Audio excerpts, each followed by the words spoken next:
Hey, what's up, guys? Welcome back to another edition of the Adam Eisen Show. We're on to episode 16 now, and I've got a great show lined up for you guys today. It is going to be on the shorter side today because I've got a big week planned for next week. It's Super Bowl week. I'm going to be having a bunch of guests on, so be sure not to miss episode 17. But without further ado, let's go ahead and jump right into it.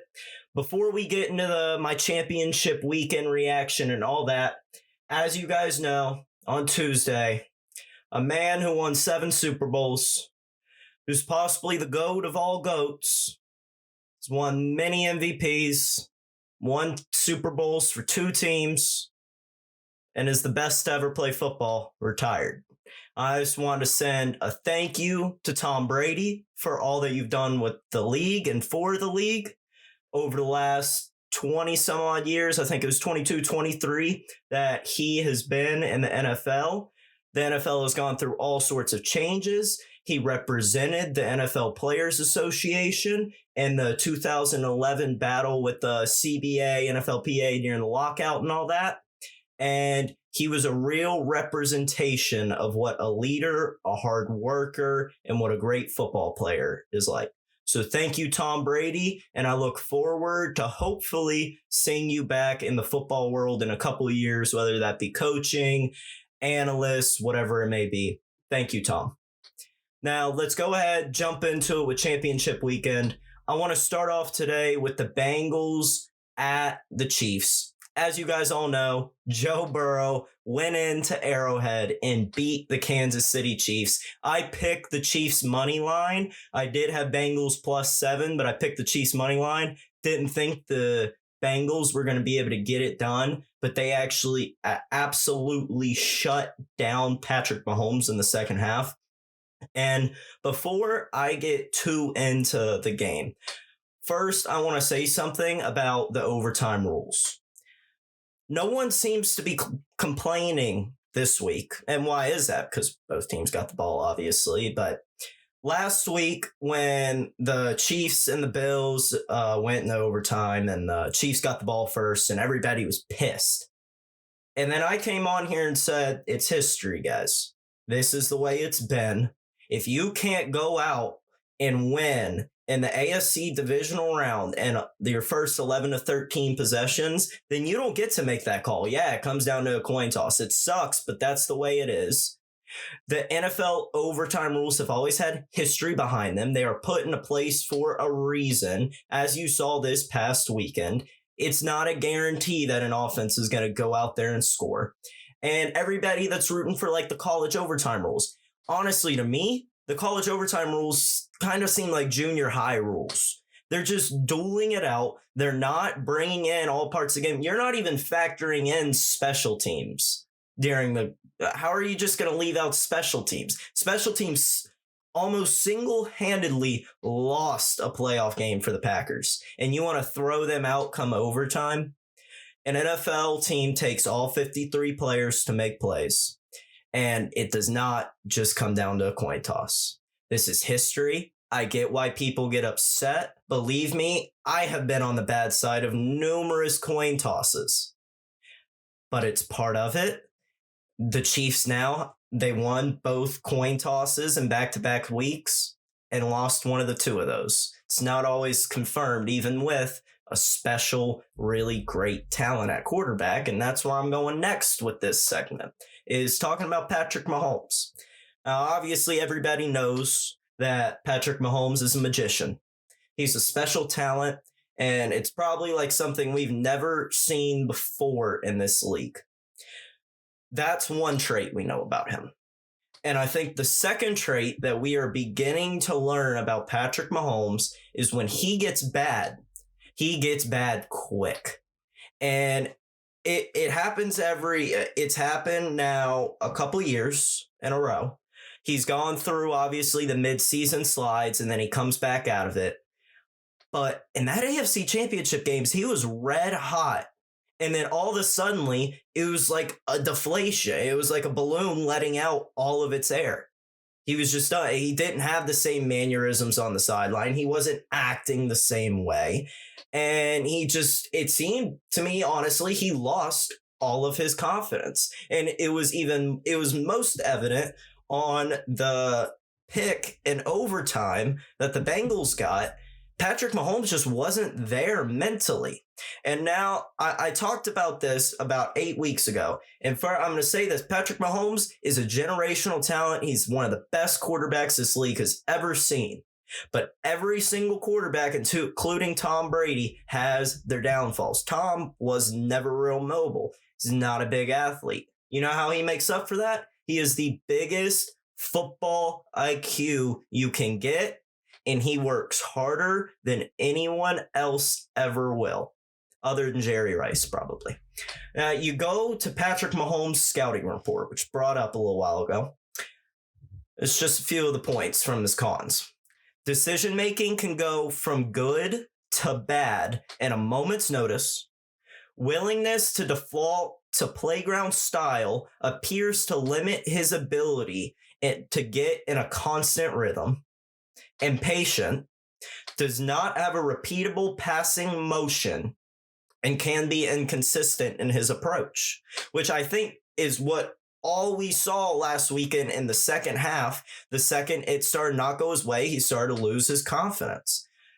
Guys, he's under 25, I believe, still. He's extremely young. Josh Allen goes through stuff. Joe Burrow is going to go through plenty of things. Justin Herbert, Lamar Jackson, Kyler Murray, all these guys go through rough patches. Patrick Mahomes, his thing, until he gets it fixed, it's going to be he goes from really good to really bad really fast. And it's hard for him to fix it because not a real repeatable passing motion, and he's impatient. He goes for the big play non-stop. Like I said, I'm bringing this up because all young quarterbacks go through it. Tom Brady wasn't real mobile. Everyone has a downside to them, and Mahomes, he just gets really cold really quick. Don't get me wrong, he's gone now to 4 straight AFC championships, and is 2-2. Could have been 3-1 if it wasn't for the D Ford offsides against Brady. He's a generational talent. But it's not all perfect like it was the first couple years. And know that not every quarterback is going to ball and be perfect every single year. Appreciate what we're seeing with the 4 straight AFC championships. Now going on to the other team from the Bengals and Chiefs matchup, the Bengals. In my opinion, this game came down more to the Chiefs losing it than the Bengals winning it. And Burrow's stats back me up there. He did not have a great day on the stat line. He really did not even start racking up anything like yards, such as anything, until halfway through the third quarter. But I just want to say way to go for the Bengals. They deserve it. Many people started this season, including me. I didn't think the Bengals would be here. A lot of people thought they were going to finish last in the AFC North. The only person, actually, no, I can't even think of a person. I don't know. Oh, wait, no, Dan Orlovsky. Dan Orlovsky picked the Bengals to win the North and said they could make it to the Super Bowl. I didn't think that could be true. Many other people, Stephen A. Smith, people like that didn't think that could be true. Look at him now. And what I want to talk about with the Bengals is what Joe Burrow is doing. What Joe Burrow is doing is the definition of value for a player. Zach Taylor, their head coach, was going to be fired soon. Before Burrow got there, Burrow had the torn ACL last season too. He didn't Zach Taylor didn't have a good rest of the season. Before Burrow got there, he was 6-25. The Bengals have a terrible ownership. They have no indoor practice facility. I saw this last night. It popped up on my TikTok. The Bengals had to practice at the University of Cincinnati's indoor practice facility this week. And honestly, what I took from that, it's more of a joke, but it's because they're not used to having to play this late in the season and in this cold of weather. They're straight, for them to have terrible ownership. Zach Taylor, not expected to do much, was 6-25 before Burrow got there. No indoor practice facility. Got sacked 9 times versus the Titans, and their offensive line has been abysmal all year. what Joe Burrow is doing is the definition of value for a team, and he should be given the house. I said it a few weeks ago, and I still stand by it.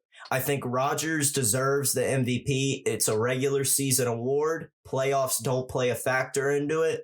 But Burrow, more than anyone else, deserves some MVP votes for second place. We go through this every couple of years with player. Rodgers was in this case for a couple of years where we had terrible but terrible GMs, not great coaching, and Rodgers was putting the team on his back and he deserved MVP. And I think players like that always deserve some love and always deserve some MVP votes. Going on to the next game from championship weekend, the 49ers at the Rams. The Rams are going to the Super Bowl. Great for them after selling out this season. And guys, Matthew Stafford has impressed me so much. He's equipped with exactly what he needs to get through these playoffs. You have to be so mentally strong to go through games like last Sunday's at SoFi. It was a 49ers stadium. If you guys saw videos, it was all red in there. They were losing, and Matthew Stafford showed poise out there on that football field. The best fourth quarter QBR this season, best second half completion, went out there and put the team on his back. The city of LA needs to be sending a thank you letter to the city of Detroit for the hell they put Matthew Stafford through for 13 years. Because without that, Matthew Stafford would not have made it through these playoffs, would not have thrown those two balls to Cooper Kupp when they were tied 27-27 against Tampa with only 30 seconds left. He wouldn't have done any of that. But Matthew Stafford being in Detroit for all those years, having the most fourth quarter comebacks since he came into the league, and everyone thought that was just Detroit and they were just always behind. No, that was Stafford. Stafford having the fight and been doing this for so long. Stafford is mentally and physically built to lead this team no matter what situation they're put into. This organization is all in this year. There's pressure on McVay. There's pressure on Stafford. There's pressure on the GM, the whole team, Von Miller, Odell Beckham, Cooper Kupp, everybody. Pressure all around the field. And guess what Matthew Stafford loves the most? Pressure. He thrives under it. He's been thriving under it for years in Detroit. And now he comes to the Rams with an actual team. He's able to do whatever he wants. Playing a Niners team who has owned them, crumbling beneath Tom Brady when they were up 27-3. He has had the weight on his shoulders for the last few weeks. Not to mention, he lost Akers for almost the whole season, lost his best tight end in the championship game, lost his wide receiver 2 in Robert Woods. And guess what? None of that mattered because Matthew Stafford has been losing people for 13 years, has been losing, coming back, and winning games for 13 years. And he showed more grit and more fight than I have seen out of an NFL player. I've seen a lot of grit and a lot of fight out of a lot of players. Matthew Stafford shows something different, and it's incredible to see. I'm not going to dive too much into the Super Bowl yet this week because I don't want to make my picks yet. I want to do some more research, really let the practices develop there as stuff comes out of the practices, stuff like that. Injuries could happen. You never want to say your thoughts until a couple days before the big game. Going on to the other team, the 49ers, I think this game was the perfect way to describe Jimmy G's career with the 49ers. Come to find out the other day, he was hurt for almost the whole season. The Niners drafted Trey Lance, which in majority of cases, when you draft a QB third overall, it's only going to hurt your starter. But in this case, that didn't happen at all. Jimmy G battled. Jimmy G rallied. Jimmy G had the whole team behind his back. And the whole season, he displayed poise and led his team to this moment. And many other guys on the team have given him credit for it. He has always been good enough to get you there. But in the fourth quarter, he was a letdown. And Matthew Stafford was a baller like he's been for 14 years. Over the last 3 playoffs, any team with a 10-point lead in the fourth are now 19-2. Any team with a 10-point lead heading into the fourth, 19-2, guys. The 2 losses have come from Jimmy Garoppolo. He is absolutely good enough to get you a Super Bowl and to win you a couple games in the playoffs, but he's not good enough to duel with this next generation of quarterback that is coming up. The 49ers, after this game, have the opportunity to move on from him and bring in their young gun, which I 100% expect the 49ers to do. I think it's the smart choice. With the way the league's going, you need someone who can ball out, throw the ball downfield, mess with the defense, do stuff like that. Trey Lance in his 2 starts has looked relatively good, and in training camp, he is going to need all of the snaps he can get if this team wants a chance at running it back next year. I think this is the perfect time to move on from Jimmy G. If you wait another year, I think you're going to be behind the curve a little bit. Go ahead, get in front of it. Like I said last week, sometimes you have to make a decision in a business a year early to get in front of things. And I think it's smart to go ahead and get in front of this. Now, we got the championship games out of the way. I want to talk a little bit about the new hirings that are happening around the NFL. And as you guys know, I talk about it all the time. The NFL right now is changing, and it changes every 15 or so years, and it is favoring the offense and QBs more than ever. It really started to change with Sean McVay a couple years ago when he came into the Rams with the new flashy offense look. Defensive-minded head coaches are going out the door. If you look at the playoffs when they started, a fraction of the head coaches that were playing were still alive. We're defensive-minded head coaches. Now, answer me this. Why would a team with a second-year quarterback that already had a terrible head coach, that has been going through bad for years, why would a team go out and hire a defensive coordinator who lost to the Jaguars in his final game of the season to send his team to the playoffs? Because I'm still trying to answer it, to be honest with you guys. The Chicago Bears did exactly that. They went out and hired Matt Eberflus. Sorry if I'm pronouncing that wrong. He was the defensive coordinator for the Colts. And the Bears and their new GM is here to mess up things again. I truly did not understand the hiring of a defensive-minded head coach. You need someone to come in and groom Fields as much as possible. Your defense, you've already gone this way. Matt Nagy, you went this way with your defense. You tried to just push on your defense. Defenses win championships. Well, guess what? It's the wrong time for that. It's a new era of the NFL. Things are changing. Things are happening. Defensive-minded head coaches aren't it any longer. And I do not see this working out for the Chicago Bears. Going on to another one that happened this week, the Raiders, they hired Josh McDaniels, Patriots offensive coordinator. I am very, very happy for Josh McDaniels. If you guys remember a couple years ago, he had the whole thing with the Indianapolis Colts where he was going there to be their new head coach, and he turned that private jet around mid-flight and flew back to New England. He didn't want it any longer, and he ended up staying in New England for a couple more years. He had a failed stint with the Broncos a couple of years ago, and in my opinion, he was just way too young for the job at that point. And the big thing that I think is going to come from here, Josh McDaniels is one of my favorite coaches to ever come out of the Bill Belichick coaching tree.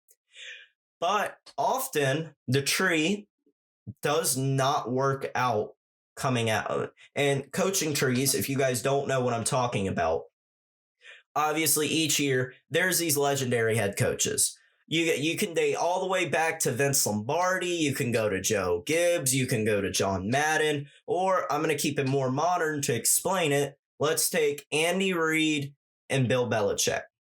These guys both have offensive and defensive coordinators, quarterback coach, all these guys who learn under them for years. And then when those guys go and get a head coaching job somewhere, they get added to their coaching tree. Now, Bill Belichick's coaching tree has often not worked out. And I want to tell you guys why that is. I was listening to Michael Lombardi earlier this week, and Michael Lombardi was kind of like the GM for the Patriots. He worked at player personnel, was president. He did a lot of things for the Patriots. And Bill Belichick also worked with the Browns back in the day as the GM when Bill was there. And really knows Bill Belichick's personality, the way he works, and what happens when guys leave.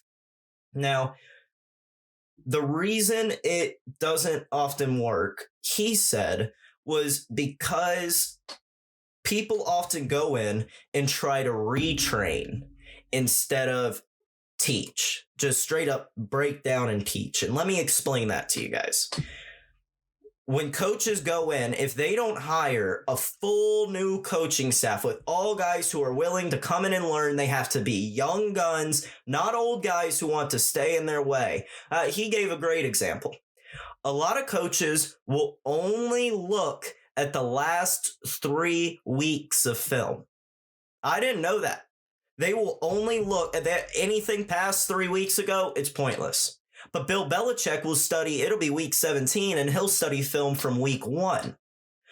So that's where the lineup is. These coaches coming out of Bill Belichick's coaching tree expect perfection, expect nonstop bang, bang, bang.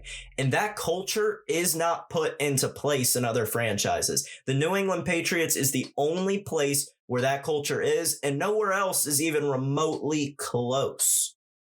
It's very hard to install Bill's way of coaching.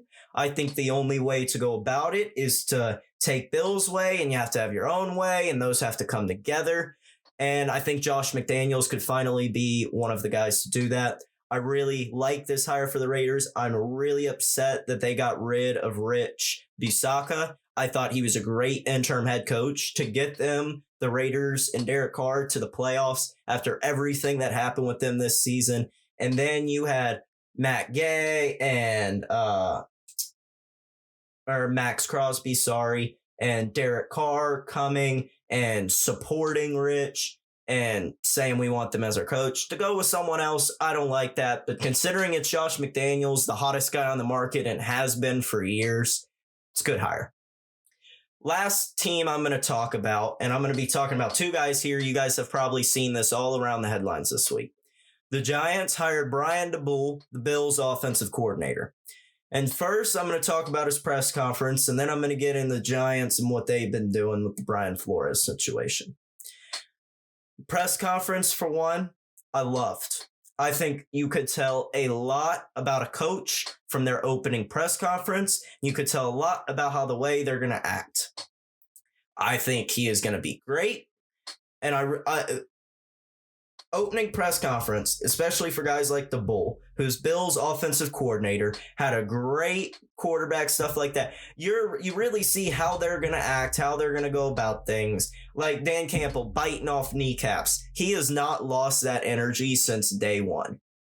Now, I will say the one outlier here is Joe Judge. Because a couple of years ago when Joe Judge came in and had his opening press conference, everybody loved it, including myself. And he was terrible. I think Brian Daboll could be a very good hire. All I'm going off of is how he did with the Bills offense and his opening press conference. I really hope he's able to get New York turned around. That's a historic team. But honestly, with this stuff coming out about Brian Flores in the last week, the team could be starting to go down the gutter. Brian Flores, he's a fighter, guys. We've always known this about him. He got a lot of energy. He's a fighter. And black coaches, black players in the NFL, they are all at their wits end with what is going on. A few years ago, when my dad first told me about the Rooney Rule, what happened this past week was my first thought was, oh, okay, a team will just go and interview somebody, and it doesn't even matter. Like, the rule wasn't extensive enough to reinforce, like, you really have to consider a black head coach or a black offensive coordinator, whatever. And now we have one left in the league, Mike Tomlin, as black head coach. And if you guys don't know what happened with Brian Flores, he had Bill Belichick text him earlier this week. Bill Belichick was essentially like, hey, I hear from the Giants that you're their guy. Congratulations. And Brian was like, oh my God, thank you. And then he was like, Coach, I just wanted to double check. Did you mean to send this to Brian Flores or Brian DeBull? Because I don't interview till Thursday, and Bill sent that text on Tuesday. Turns out Bill Belichick sent the text to the wrong person, which lines up everything with the Rooney Rule has been BS for years. The 50-something page lawsuit that Brian Flores came out with cited evidence from the Broncos back in 2019 that John Elway and other ownership came in drunk and did not care about his interview. They went in extensive detail about the Giants. And honestly, when I first saw the lawsuit, I was like, okay, I'm very happy this is happening. A change has to happen. But I didn't think anything would happen because of the way the NFL is. And that's very sad for me to think about. I'm like, what? That nothing could happen when something should happen.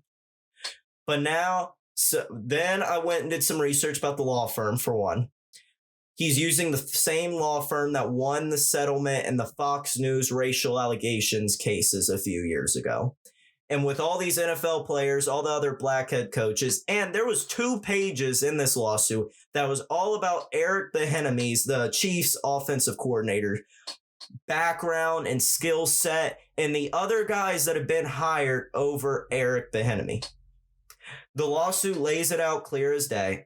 It's going to be very interesting to see how this goes, and I really hope that Brian Flores is able to make some change happen in the NFL, because change is long overdue. Now, the last topic I want to get into today is just my Super Bowl early thoughts.